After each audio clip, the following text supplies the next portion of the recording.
Hakim Pengadilan Negeri Palembang kelas 1A khusus terhadap kasusnya yang sudah membobol ATM Bank di Kota Palembang.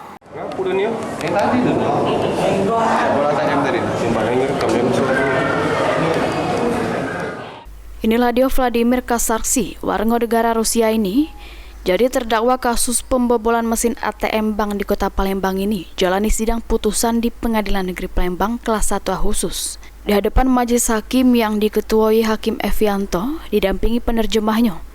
Majelis hakim nyatoke kalau terdakwa Vladimir Kasarsi terbukti melakukan tindak pidana percobaan melakukan pencurian juru keadaan yang memberatkan sesuai pasal 363 ayat 1 junto pasal 53 ayat 1 KUHP.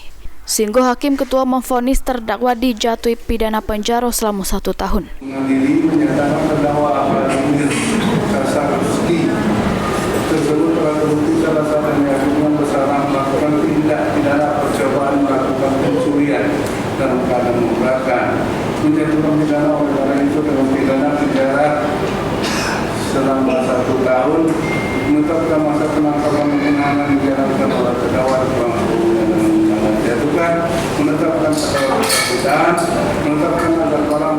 Sementara itu, penerjemah terdakwa akan ngatoke kalau terdakwa nerima hukuman dari majelis hakim. Ditambah ke AK, terdakwa sebelumnya pernah kena perkara di Jakarta dengan kasus yang berbeda. Enggak ada, tadi dia ngomong kayak iya saya terima hukumannya, udah gitu doang. Enggak ada alasan yang saya bisa translate dari dia. Sekilas bisa diceritain mas, itu terlibat masalah apa aja?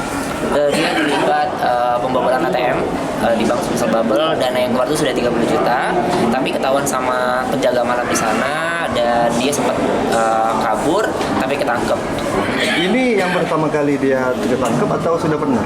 Kalau untuk kasusnya, ini kasus yang kedua dia masuk penjara. Oh di Indonesia nih? Iya di Indonesia. Di Jakarta. Kurang tahu kalau itu. Putusan tersebut lebih ringan dari tuntutan jaksa penuntut umum yang nuntut supaya terdakwa dijatuhi pidana penjara selama 1 tahun 6 bulan.